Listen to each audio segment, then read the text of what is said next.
because CBC opened their mouth. Canada is releasing more than 23 million barrels of oil to deal with the current global supply. You sure about that? I'm just asking this question on behalf of Networks. Right.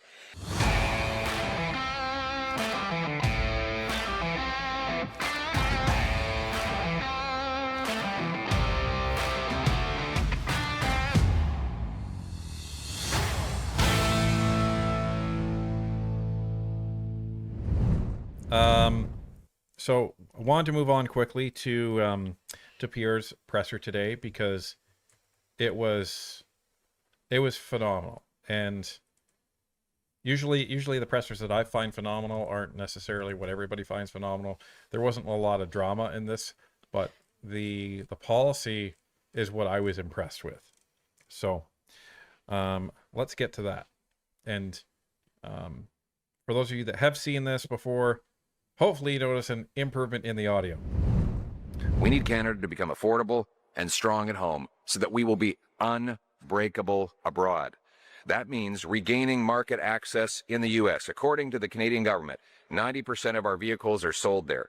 And that's why our Conservative Economic Council, under the leadership of Chairman Greg McLean, co-chairs Rick Perkins and Gaetan Mallet, along with Shadow Minister Kyle Seaback, and MPs Harb Gill, Kathy Borelli, Rhonda Kirkland, Chris Lewis, and others have spent months listening to automakers, unions, parts suppliers, and other industry players to forge a policy that I'm announcing today.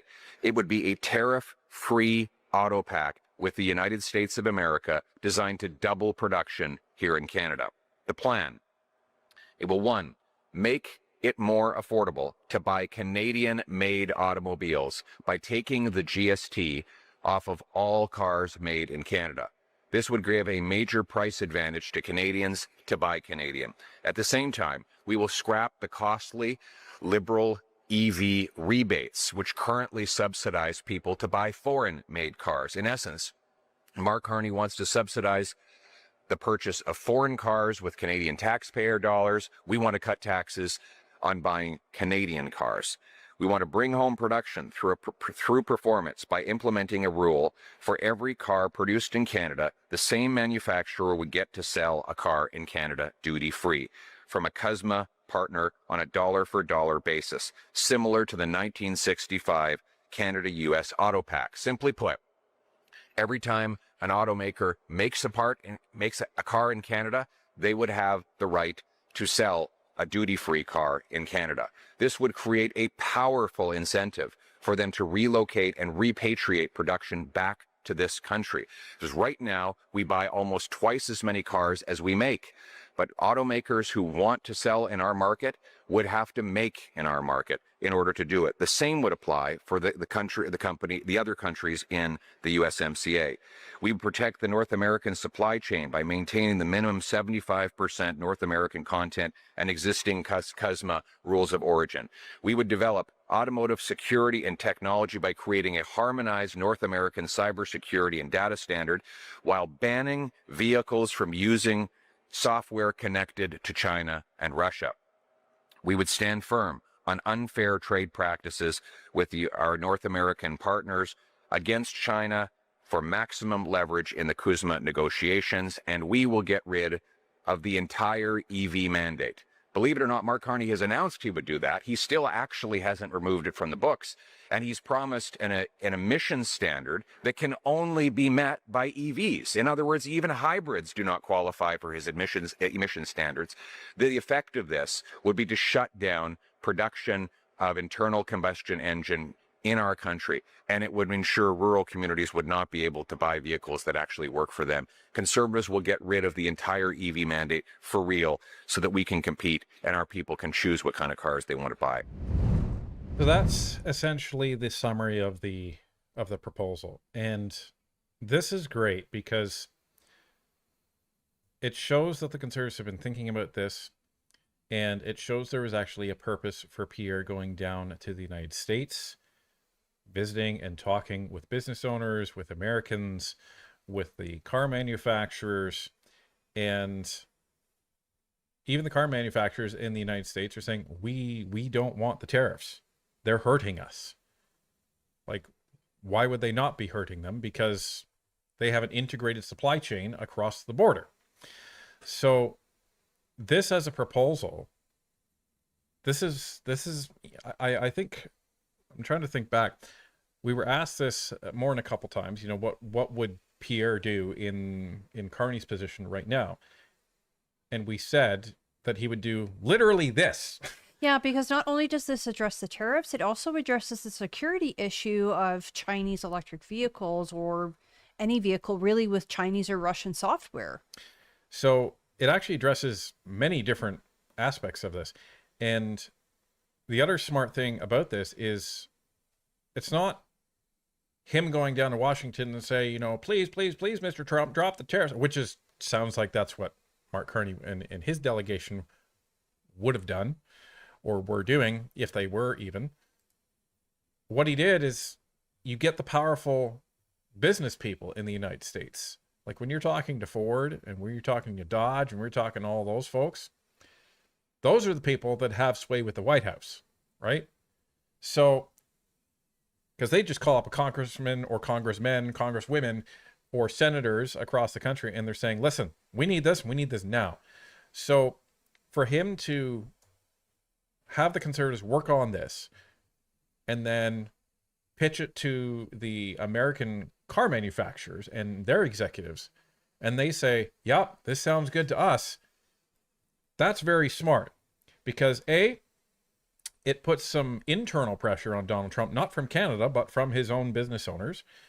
And B, it shows Pierre can be a statesman and can operate as a statesman, can operate as the prime minister in waiting, shows that he can come up with solutions to geopolitical problems, and it can show that, we need to be working together with the largest economy in the world, which is right down there. So I was really impressed with the policy itself and how that came clear. But we're not done, because CBC opened their mouth. Hi there, this is Pratyush Dayal from CBC News Windsor. How will giving Canadian-made vehicles preferential tax treatment encourage, Trump to lift his tariffs? Well, the objective is to, what we're going to do to get the tariffs removed is put forward this plan that I've laid out, a Canadian proposed auto pack for North America. And how will we get Trump to agree? Well, the plan that we're putting forward allows both the United States and Canada to massively increase their production by incentivizing automakers to match a car made with a car sold. So that is how we're going to get the United States to agree to removing tariffs. I just came back from Detroit, where I met with the Detroit automakers. They want to see the tariffs removed, and they believe that they could increase production on their side of the border if we put an end to these tariffs. At the same time, we want to incentivize people to buy Canadian. Removing the GST gives them a 5% advantage, and we will be encouraging premiers to do the same on their share of the sales tax. So we could end up with a very large financial advantage for Canadians who go into a dealership to buy Canadian and support our Canadian production. It's also been nearly a year since, Trump has gone ahead and imposed 232 tariffs on Canadian autos. Why are we just hearing about this plan now? Well, we've been fighting for Canada ever since President Trump made these tariffs. And, you asked me about my plan. Where is Mark Carney's plan? He's been prime minister now for a year. We still have no idea what his plan is to counter these tariffs. None. First, he was for counter tariffs. Then he secretly removed them. First, he said he would have a deal by last July. Then he broke that promise. Now, we don't know if he ever plans to get back to the negotiating table, what demands he's making when he gets there, and what concessions he's prepared to offer. We know nothing about his plan for automobiles other than that he seems to be waving the white flag on regaining access to the U.S. market and has some vague illusion of sending electric vehicles that we don't currently make to markets into which we don't currently sell. So I think it's time to start asking Mark Carney, what is his plan a year after he was elected on the promise that he would negotiate a win? Well, answered from Pierre. Totally rebutted the question of, why would the Americans do this? Because it's in their best interest to do it. And this is what we've been saying, that Pierre would probably approach Donald Trump in this manner. He would make it in Donald Trump's best interest to either remove the tariffs or at least lower them. Like, that's the only way that Donald Trump does things, is when he thinks he's getting a win. So, and then the second part, why are we only hearing about this plan now?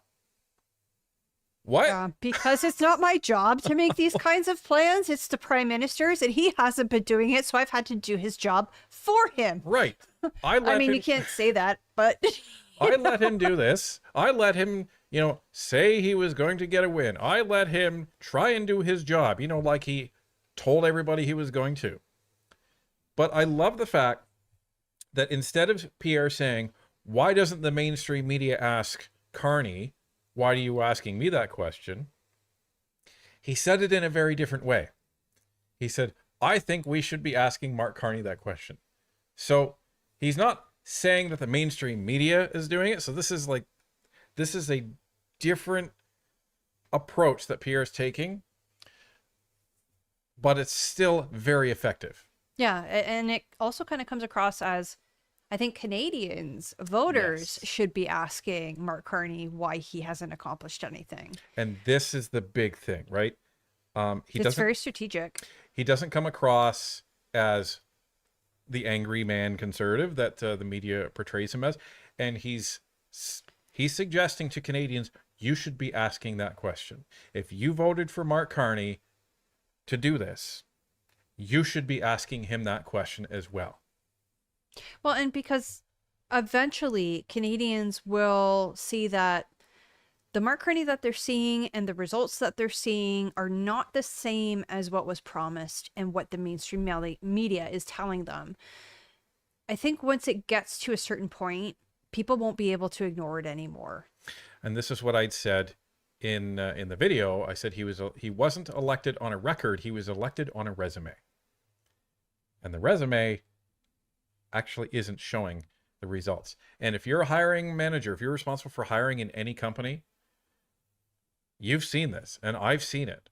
I've seen many people with sparkling resumes that were absolutely terrible at their job, despite the fact that their resume says that they should be excellent at their job. It takes more than a resume to actually do a job. And I'm sure there's many people out there that will agree with me on that. Well, and it's like, sometimes you see this online in chat forums or in Facebook comments or whatever, and liberals will be like, well, liberal people are smarter than conservatives on average. No, liberals typically have higher degrees than conservatives on average. Smarter is something else entirely.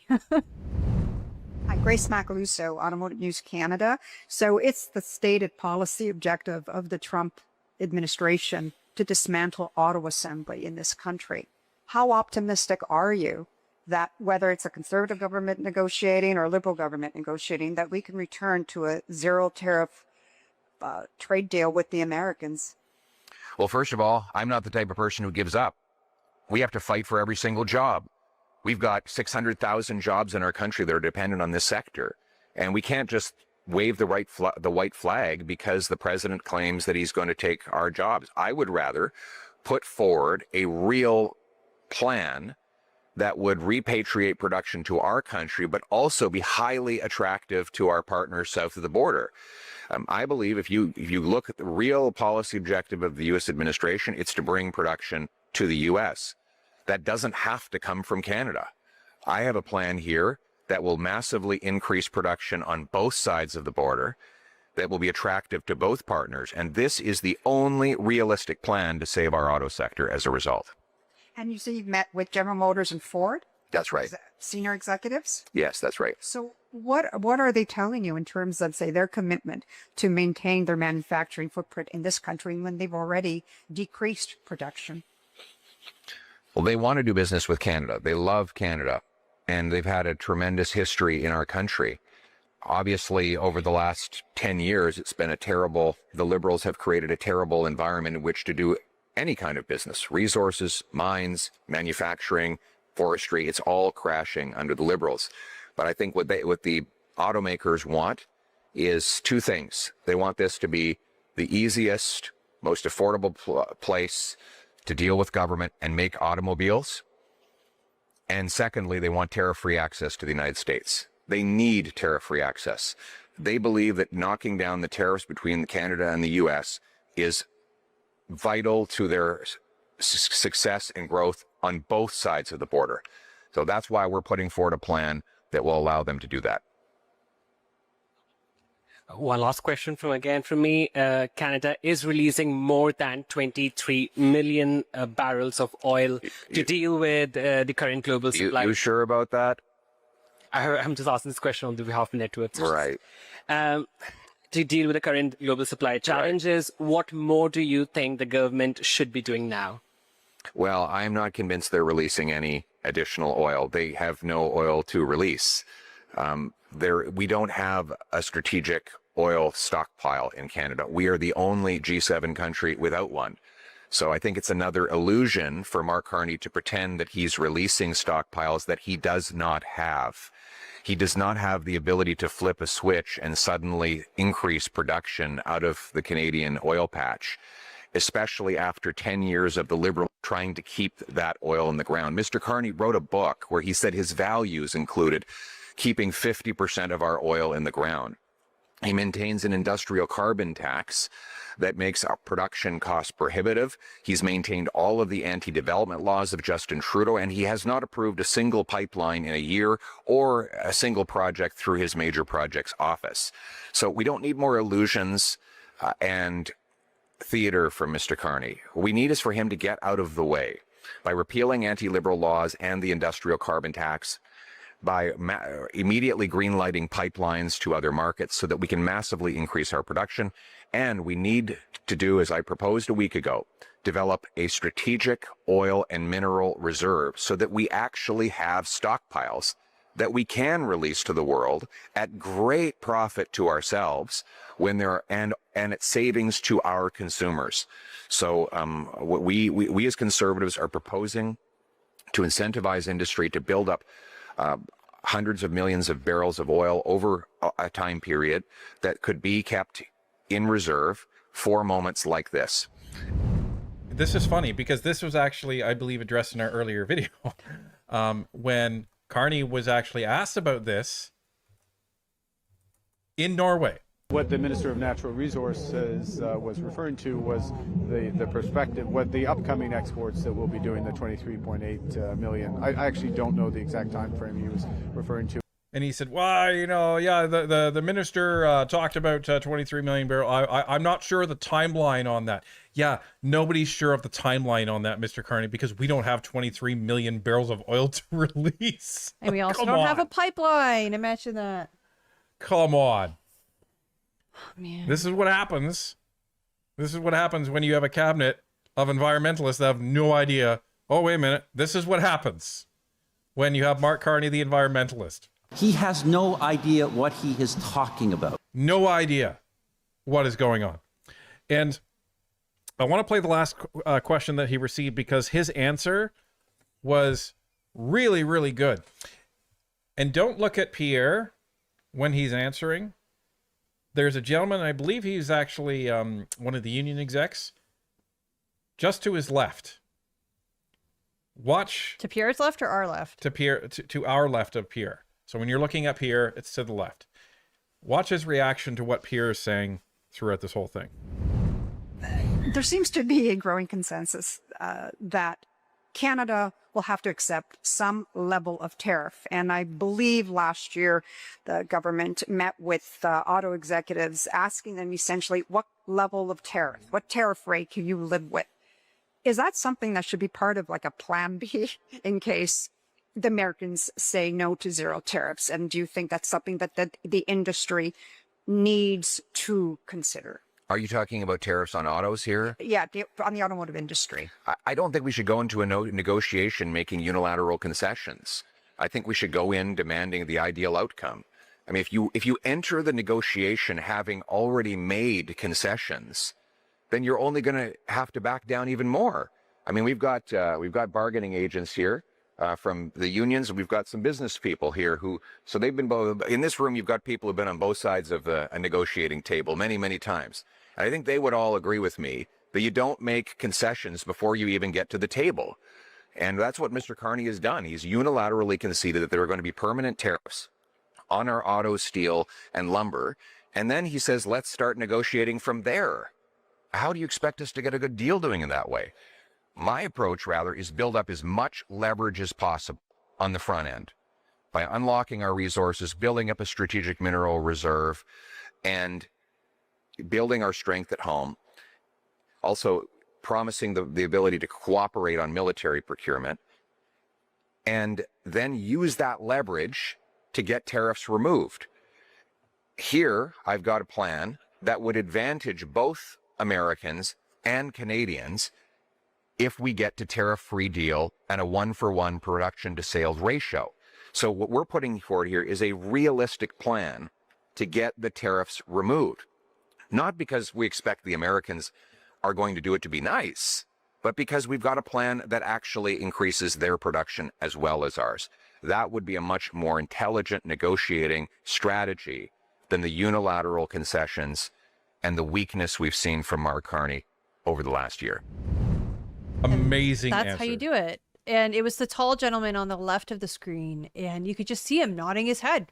Because again, Pierre just said they were negotiating, they were union negotiators. So they've done this before. You don't walk into a negotiation and be like, well, here's all the stuff that we're going to give up, and here's all the stuff that we accept that we're going to have to give up. So let's make this deal. You know what I mean? Yeah, so here's our first offer. Like, the other side is going to be like, what? yay! Like, this is going to be the best negotiation ever. Really? So I loved his answer on that. And you have executives over here, union negotiators over here, and they're all like, yep, that's pretty standard. So, but overall, this policy, or not this policy, this plan, I think it shows some real ingenuity on this. And it shows that there's a lot of thought put behind this. Consultations with American automakers, they seem to be behind it. And if you can get them behind it, maybe you can get some congressmen and congresswomen and senators behind it.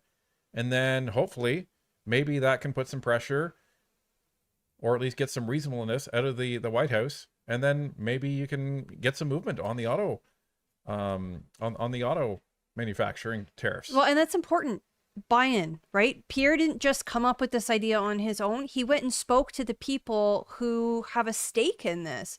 And I think that's what Mark Carney does not understand about politics. And you know what? I don't think he understands it about business either, because he's used to being the guy at the top barking orders. When you need something done, you have to get buy-in. And Ryan can tell you all about that. Yeah. I don't want to tell you all about that.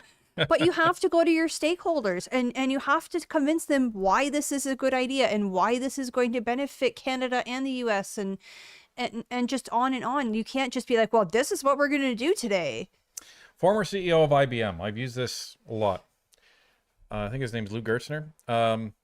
Could be wrong. It's been a long time since I've used this example.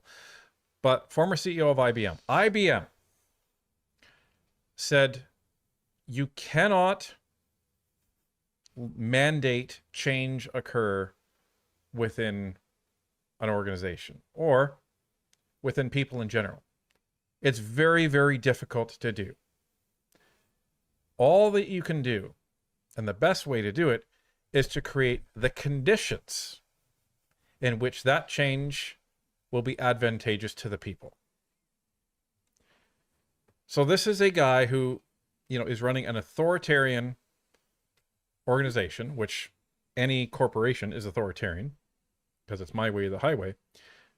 And this is the CEO of one of the most powerful organizations on the planet. And he's saying this. And that was really, really powerful to me. That changed my entire approach in my career when it came to getting buy-in from stakeholders. It was no longer about me trying to convince them. It was about, okay, me trying to convince you is just going to make you not want to do it even more. So what I'm going to do is I'm going to change the environment or change the conditions so that you will come to think that this is a good idea all on your own. And then we arrive where we want to arrive. So this is the whole thing about negotiating, and the whole magic of politics is people. And Pierre understands this. Why? Because he has the experience of being a 20-year politician. He understands how politics works. He understands how governments work. He understands how legislation works. And he understands the levers he needs to pull and who he needs to talk to in order to make things happen.